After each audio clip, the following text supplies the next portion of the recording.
यदि तपाईँको घरमा वासिङ मसिन छ भने यी मर्मत टिप्स सबैले जान्नै पर्छ। अन्त्यसम्म हेर्नुहोस्, पैसा र झन्झट दुवै बचत हुन्छ। 1. ढोकाका खुल्ने समस्या। Front load. तल्लो दायाँ कुनाको सर्भिस कभर सिक्काले खोल्नुहोस्, भित्रको आपतकालीन पानी निकाल्नुहोस्, इमर्जेन्सी रिलिज रिङ तान्नुहोस्, ढोका खुल्छ। 2. स्पिन गर्दा ठूलो आवाज। भित्रको ड्रम हल्लाएर जाँच्नुहोस्, ढिलो छ भने एजिटेटर खोल्नुहोस् र भित्रका स्क्रु कस्नुहोस्, आवाज बन्द हुन्छ। सबैले ए भनेर कमेन्ट गर्नुहोस् अनि जसले ए कमेन्ट गर्छ उसलाई सबैले फलो गर्नुहोस्। 3. धुन्छ तर स्पिन हुँदैन।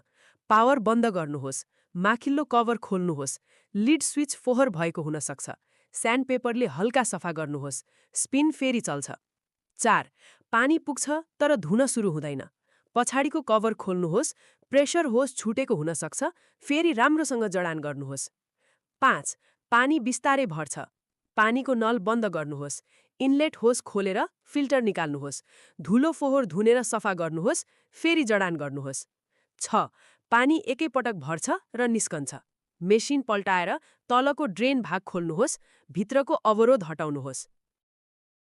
7. मेसिन अन नहुने। माथिल्लो कभर खोल्नुहोस्, भित्रको फ्युज बदल्नुहोस्, उही मोडेलको नयाँ फ्युज हाल्नुहोस्। 8. कपडा राम्रो नधुने। डिटर्जेन्ट ड्रवर निकाल्नुहोस्, भित्रको फोहोर र डिटर्जेन्ट जमावट सफा गर्नुहोस्, फेरि राख्नुहोस्। हाम्रो यो उपाय कस्तो लाग्यो? मन पर्यो भने फलो गर्न नबिर्सनुहोस्।